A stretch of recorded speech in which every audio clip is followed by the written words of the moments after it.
Hello বন্ধুরা, স্ক্রিনে আপনারা যে আইকনটি দেখতে পাচ্ছেন তার নাম হলো ইন এবং ইয়াং।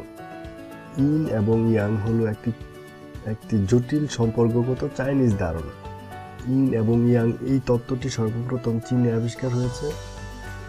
এই ইন এবং ইয়াং এর ব্যাপারে আপনারা যদি আরও বিস্তারিত কিছু জানতে চান সেক্ষেত্রে আপনারা ইন্টারনেটে ঘাটাঘাটি করে জেনে নিতে পারেন। এখন চলুন আমরা দেখি কি করে ইন এবং ইয়াং এই আইকনটি তৈরি করতে পারি।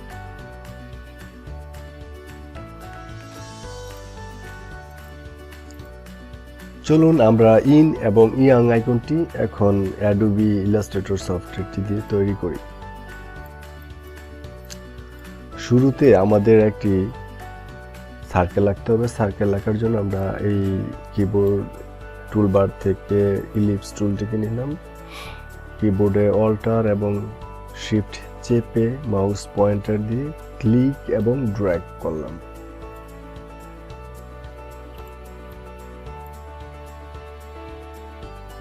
এটাকে আমরা হোয়াইট কালার করে নিচ্ছি এবং স্ট্রোক দিয়ে দিচ্ছি ব্ল্যাক।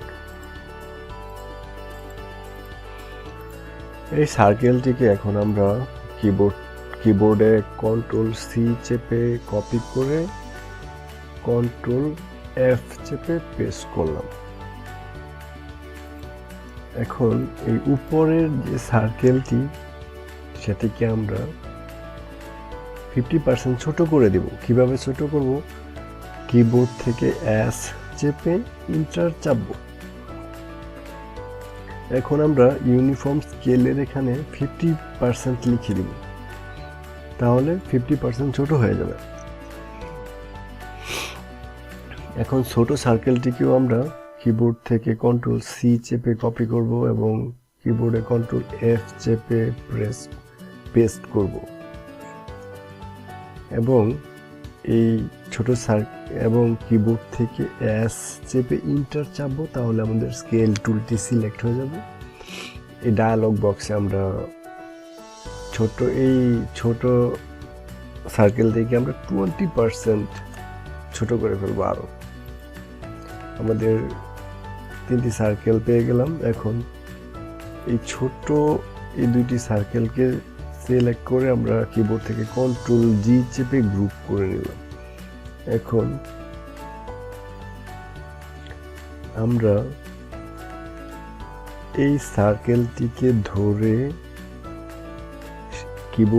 কিবোর্ডে শিফট চেপে আমরা নিচের বড় সার্কেলের লাইনের সাথে নিচে নিয়ে আসলাম।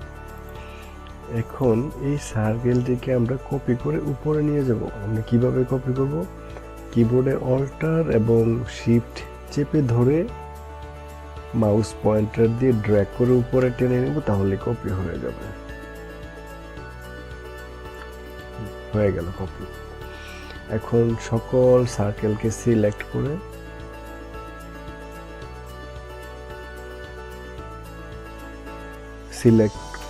সকল সার্কেলকে সিলেক্ট করে নেব।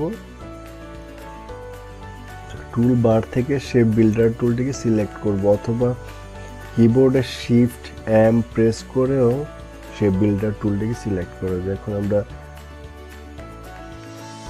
মাউস কার্সরটি ভিতরে এনে ক্লিক করে ড্র্যাগ করব, তাহলে ইউনাইটেড হয়ে যাবে। এখন এই অংশ ক্লিক করে ড্র্যাগ করে আমরা ইউনাইটেড করে ফেলব। এখন এই পোর্শনটাকে আমরা ব্ল্যাক কালার করে দিচ্ছি এবং এই পোর্শনটাকেও ব্ল্যাক কালার করে দিচ্ছি। হয়ে গেল আমাদের ইয়াং আইকন তৈরি করা। আপনাদেরকে অসংখ্য ধন্যবাদ আমার সাথে থাকার জন্য। Thank you. ভিডিওটি ভালো লাগলে লাইক, কমেন্ট, শেয়ার করতে ভুলবেন না।